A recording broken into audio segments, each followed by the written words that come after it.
Well, thanks for coming back, everybody.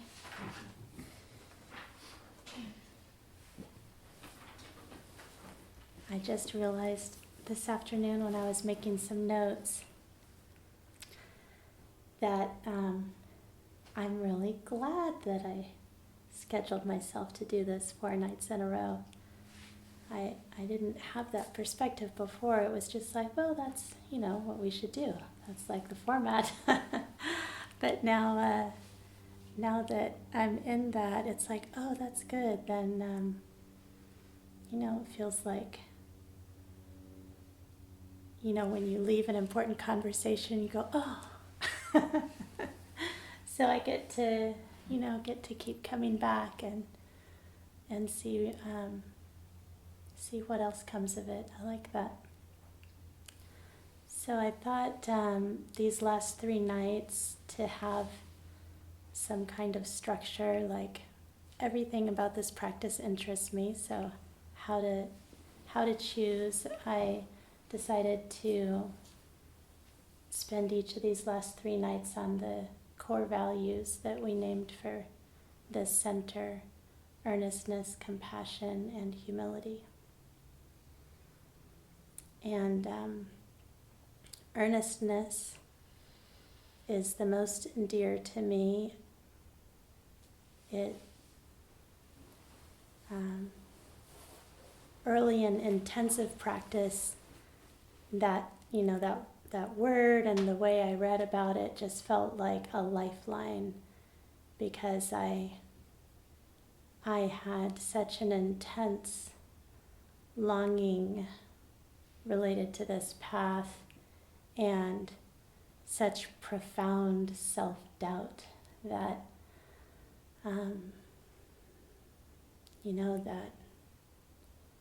that anything would come of it for me. And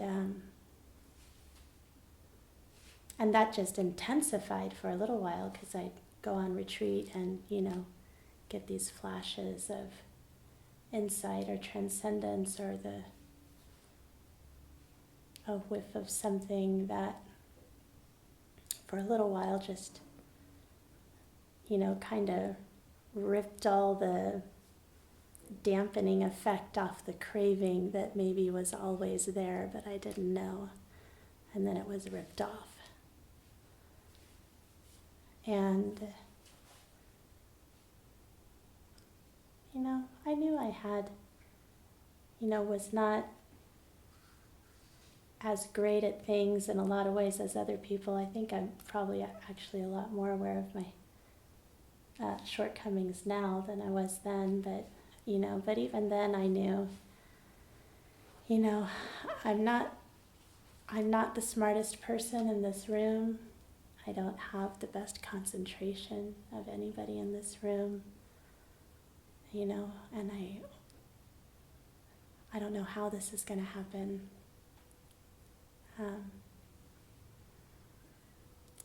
And this book, this I Am That by Nisargadatta, it's a record of his conversations with students. And that's where I picked up that word first. He brings it up many times in his conversations with people. And it was like the first thing that cracked through that self-doubt when I read him say that earnestness is both necessary and sufficient. Said everything yields to earnestness. And I remember hearing that inner voice of mine saying, I have that. That's what I have. I have that. And now I see everybody has their talents and their skills, and there's not one way by far about this thing. So unlike last night, I think I'm going to look and see what I wanted to say so I don't miss as much of it later. So, yeah, I have absolute trust and the absolute freedom is what earnestness is about to me. That we talked about last night, or at least I did. Paying for something that I don't know what I'm paying for, paying with my attention, paying with my life, moment by moment, to the best of my ability, paying with everything I have for something that I don't understand. And we could call that earnestness, we could call it trust. And it's related to this freedom that the path is all about too. Oh, that's right. I was going to mention the other two before I come back to them tomorrow. Humility is the second one that I'll talk about tomorrow, our core value. Probably the quality I most admire in others. It really pops out at me when I see somebody, so talented or accomplished or brilliant or creative, and then if they're also, it's weird, makes me even feel emotional, I'm not sure why, but then when they're just friendly and regular, it's something I admire so much. So it comes up for me again and again. The other one, compassion. Compassion is the trickiest for me. It feels like there are so many aspects to it,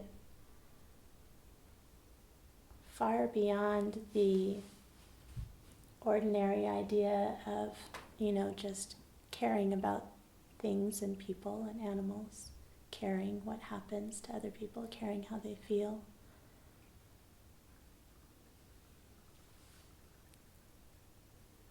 There's a lot to compassion, and I have a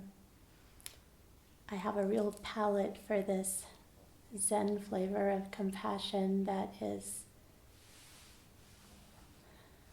well, I would have called it something else years ago, because I remember who I first learned it from. Somebody who told me once, I would give up your friendship in a heartbeat to save your life. And so it was somebody who was willing to hurt my feelings and willing to have me never speak to them again because she saw something that needed to be brought to my attention. And that's also compassion, great compassion. So we'll come back to those two. I think I wanted to tell you a couple of these passages. They're very, very short, just like a line here and there from the Nisargadatta.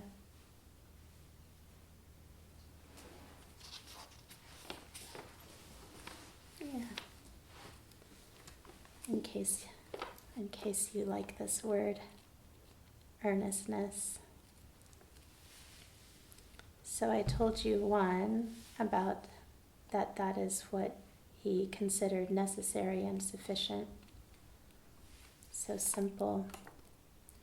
He also said, it is the earnestness that liberates and not the theory. Speaking about practice, right? What are we doing? Not what are we thinking? How are we understanding? And he also said, it's an interesting one, if you are earnest, you will find that in the end you will get fed up with roaming and regret the waste of energy and time. To find yourself, you need not take a single step.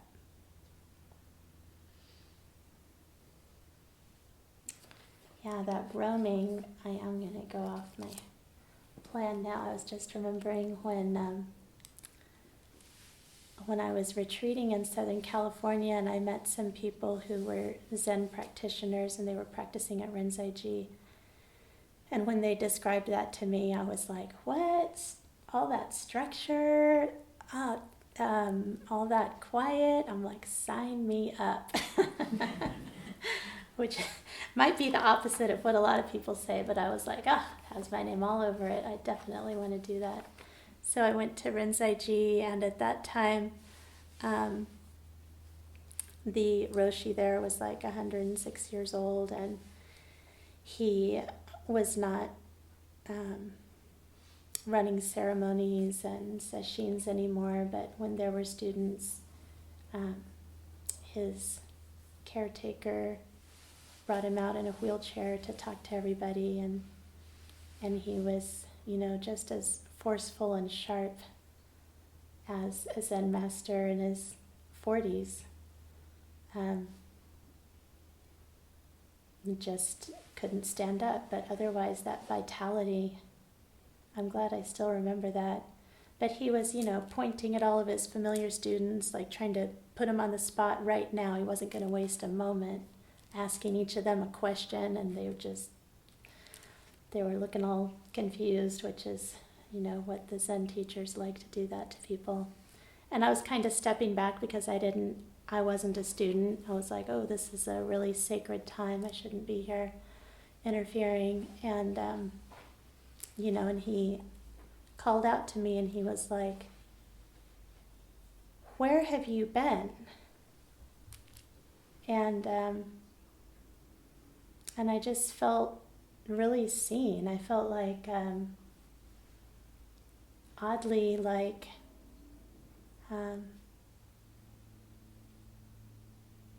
he thought, obviously I belong there, so where have you been? And this is why that roaming reminded me of that. The thing that popped out was I just said wandering, just been wandering.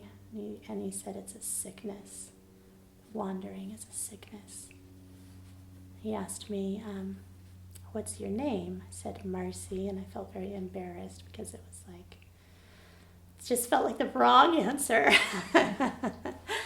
And sure enough, he said, what's your Buddhist name? I was like, I don't have one.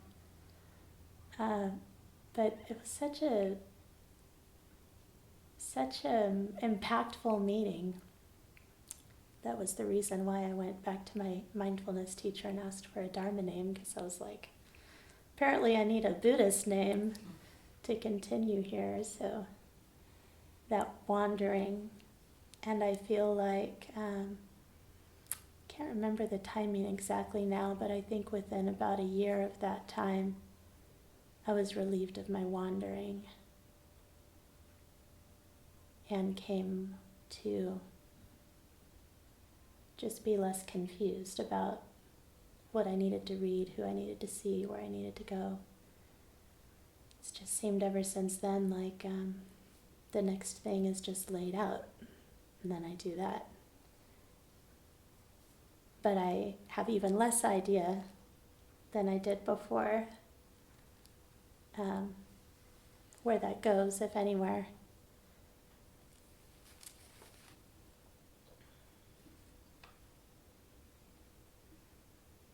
Oh, right.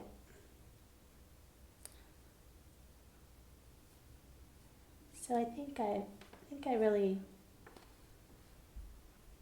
loved this idea of earnestness because I had that sharp sense of lack in other areas. So I have one sister who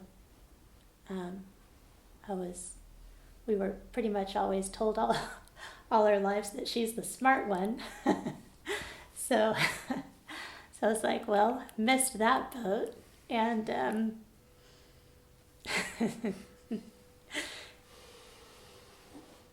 and all of these qualities that I admire. When I thought about this today, I thought that the other qualities that I admire, a huge one that's not listed in our core values is this generosity of spirit that I mentioned to all of you earlier this week. That I feel like something to to own it, but I feel that it's probably the case that maybe I shouldn't say probably. I feel that it could easily be the case that all of you are more generous in spirit than I am. And so it's what wonderful people to be around. So earnest though, yes, and it allows me to do things like surround myself with people I respect and admire. She did bump it. Oh, we didn't think she would go for that. Right, so then I set things up like this for myself, like doing a talk 4 nights in a row, because it seems like the thing that I need to do. And then I'm in this funny position because there's nothing more important to me at all than this path and the Dharma. There's nothing. There isn't anyone more important.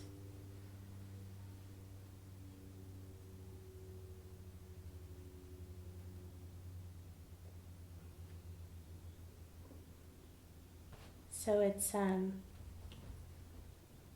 a pretty intense exercise in humility to have to show up, because of course you would, for the thing that matters most to you in the world. And I have all those shortcomings that I just listed for you, knowing with every word that it's not it.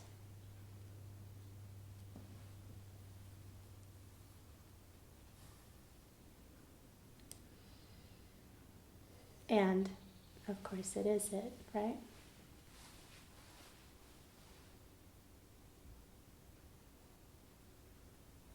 I'll come back to that. I think Thursday I'll bring up one of my favorites, Dao Wei, and the humility of the masters. They give me a lot of comfort, because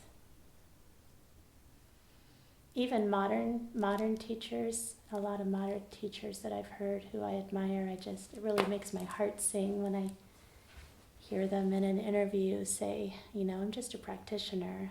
When somebody tries to put them on the spot and ask about their level of realization or something, they're like, no, I'm just teaching people how to, practice so they can get more peaceful. And that's a great long tradition. I mean, these guys whose books we read, that's what they're like too.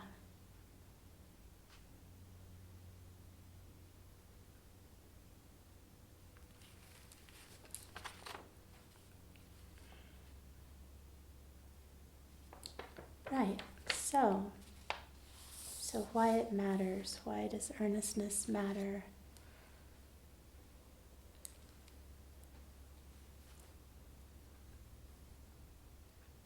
I was talking to somebody earlier this week about the Bodhisattva path, and we could say that in very everyday terms. Just, do we care about our life? Do we care about the effect we have on other people? Care about the world? Would it be a fraction more comfortable to have beneficial, skillful effect more than not? And this is the kind of outcome that earnestness tends to produce. I had an example that came up today for me was I had a little online contact with my 16-year-old. I saw a message from his school last night, his high school. Sent out an email. It was beautifully done. I really love his principle. Really delicate, skillful, direct email explaining that a 14-year-old had been killed, struck by a car on his bike.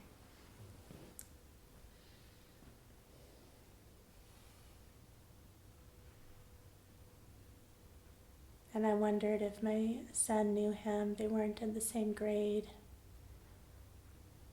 I remembered my friend who died in a drunk driving accident when she was 16.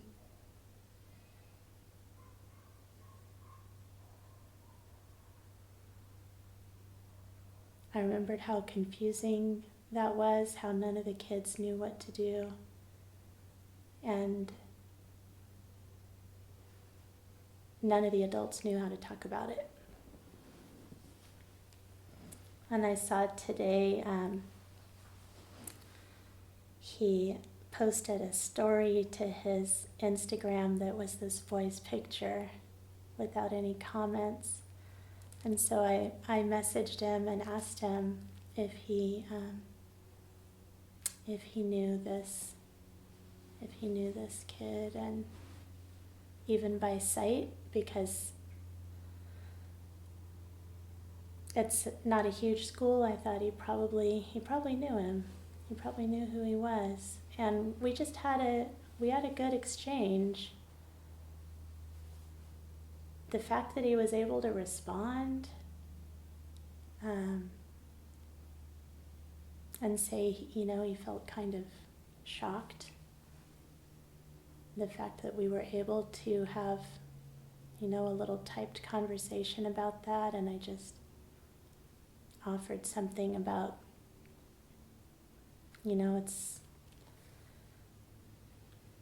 kind of thing is often very distressing. It doesn't matter if you don't know somebody or not, and the mind doesn't know what to do with it, but the heart is made for this.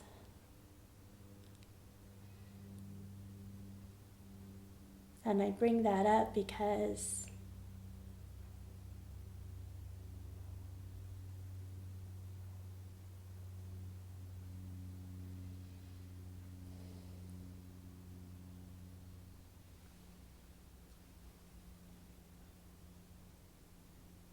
that's my middle child.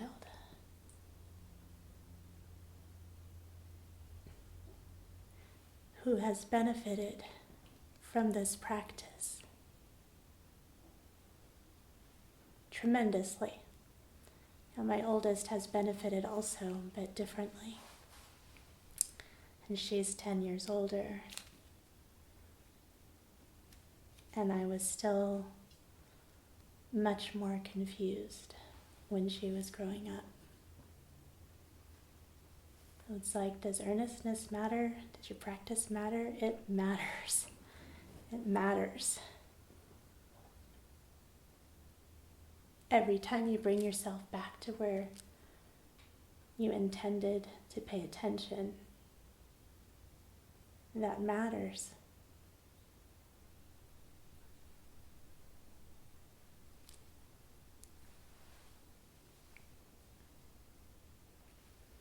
And these ramifications, can you imagine?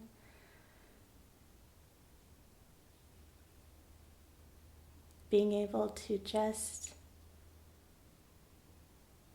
have somewhat less. 10% less, 30% less, 80% less. I mean, I don't know how much less I have so far. I just know that it, feels like a lot, but it keeps going, so I guess it wasn't very much after all. But all the less that there is clouding my judgment and my actions and my communication, not a lot of consideration about what happened before in a relationship and what's going to happen to my kids, for example, in the future, allows me to show up for them like, who are you right now? What's going on right now? But I didn't choose that. I didn't pay for it on purpose. I didn't buy it. I didn't say, I'm going to go to the store and buy a no future. In fact, I didn't want that. It was, well, that's another story.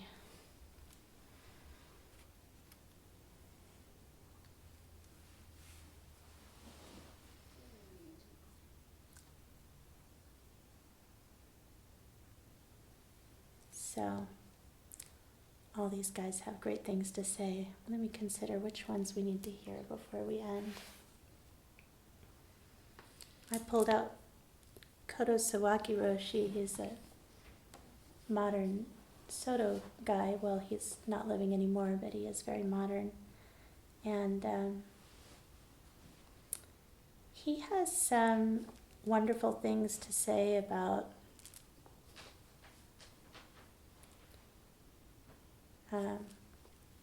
the precepts and the perfections, and how it's a lot more about just what happens as we become clear, more than, trying to make ourselves be good, be a certain way. All of that is really more like more thinking getting in the way of what we need to do to clear out the stuff, so that what's already there will be available and clear. So I'll just say that instead of reading that hymn. I think, let me see about Galway, though. Several of you know this is one of my favorite people too. Very old Chan Master. He loved householders, which is one of my favorite things about him. That's what they call people like us who don't live in a monastery, but are compelled to practice. Well, see, he's so humble. They're very good about citing each other. They never take credit for stuff they didn't say. He said an ancient worthy. So this guy is like 12th century. Yep. He said, an ancient worthy said, studying the path is like drilling for fire. You can't stop when you get smoke. So there's a lot of wonderful things come our way as we keep practicing. It's easy to see out there that you might manage things a little more gracefully, a little bit more clearly than you used to. Then you might have compassion arise for the people around you when you see them struggling. And then the thing he says to watch out for is like, please don't stop. It's like we think this is better. Let's imagine how confused and hopelessly deluded this time will appear to someone with much greater clarity than we have.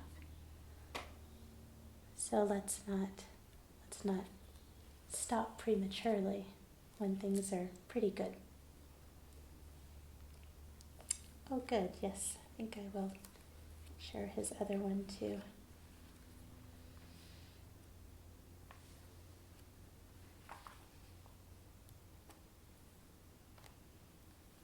Speaking of not stopping, that is, he said,